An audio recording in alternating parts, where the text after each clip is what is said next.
Hello' everyone, কি খবৰ?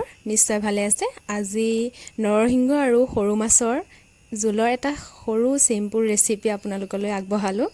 আৰু প্ৰায়বিলাক মানুহে হয়তো জানেই নৰসিংহ আৰু মাছৰ জোল কেনেকৈ বনায়। তথাপিও সকলোৰে বনোৱা পদ্ধতিবিলাক বেলেগ বেলেগ। সেইকাৰণে ভাবিলোঁ আমাৰ ঘৰতনো কিদৰে বনোৱা হয় আপোনালোককো দেখাওঁ। আহকচোন চাওঁ। নৰসিংহৰ লগত আপোনালোকে ভেদাইলতা দিও মাছৰ জোল বনাই খাব পাৰে। আৰু এতিয়া মোৰ ওচৰত ভেদাইলতা নাই যিহেতু, সেইকাৰণে অকল নৰসিংহ দিয়ে বনাই দেখাম। আৰু খাই চাবচোন, খুব ভাল হয় খাবলৈ, যদিহে আপোনালোকে কোনোবাই বনাই পোৱা নাই। মই এনেকৈ নৰসিংহ পাতবিলাক ভালদৰে ধুই চাফা কৰি লৈছোঁ। আৰু মই সৰু মাছ লৈছোঁ 4টা। আপোনালোকে যিকোনো মাছ ল'ব পাৰে। আৰু লাগিব আমাক আলু মই 3টা লৈছোঁ বইল কৰি, মান ধনিয়া পাত 3-4টামান, তেজপাত 2টা, আৰু ডাঙৰ চাইজৰ পিঁয়াজ এটা, আদা নহৰু মই থেতালি লৈছোঁ, আৰু কেঁচা জলকীয়া 2টা।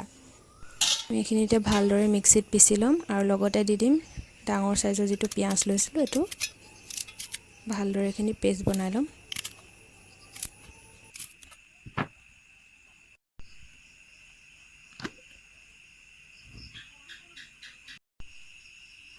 কেৰাহী এখন গৰম কৰি ল'লোঁ, আৰু মিঠাতেল দি পেলাই মাছখিনি ভালদৰে ফ্ৰাই কৰি ল'ম।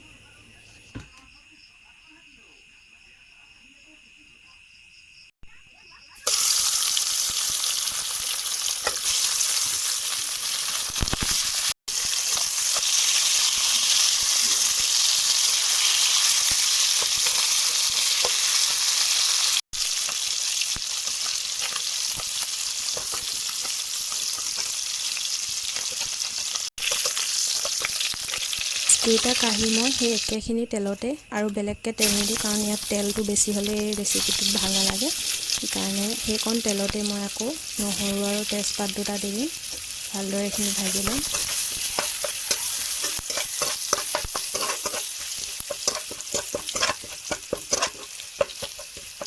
লগতে দি দিম এতিয়া কেঁচা জলকীয়া 2টা। এতিয়া দি দিম বইল কৰি থোৱা আলুখিনি। ভালদৰে লৰাই এইখিনি হেতাই অলপ অলপ ভাঙি দিব আলুখিনি।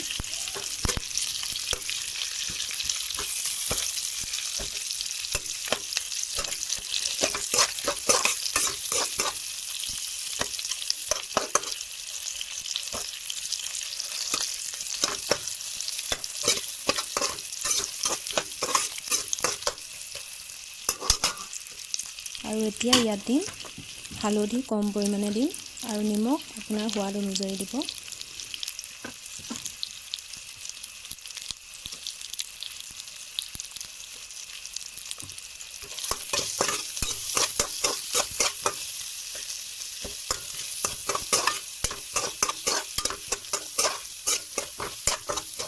ভালদৰে ভজাৰ পিছত এতিয়া যিখিনি নৰসিংহ পিচি থৈছিলোঁ সেইখিনি দি দিম।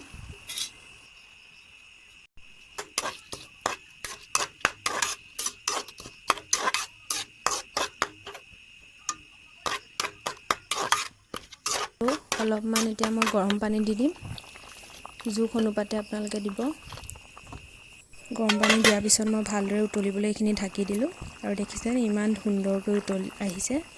আৰু এতিয়াই মই ইয়াত মাছকেইটা দি দিছোঁ ভাজি থোৱা, আৰু যিখিনি আদা মই থেতালি থৈছিলোঁ সেইখিনি এতিয়া দি দিম, যাতে গোন্ধটো ভাল আহে আৰু জোলকণ খাবলৈ সোৱাদ হয়।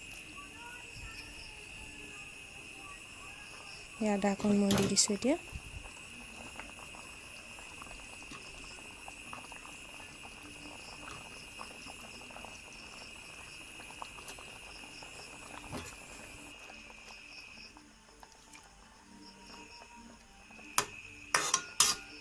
এতিয়া মই অকণমান সময়ৰ কাৰণে ঢাকি দিছিলোঁ। এয়া চাওকচোন, জোলকণ প্ৰায় হৈছেগৈ। আৰু এতিয়া লাষ্টত মই দি দিছোঁ মান ধনিয়া, যিটো গোন্ধটোৰ কাৰণে ভাল হয়।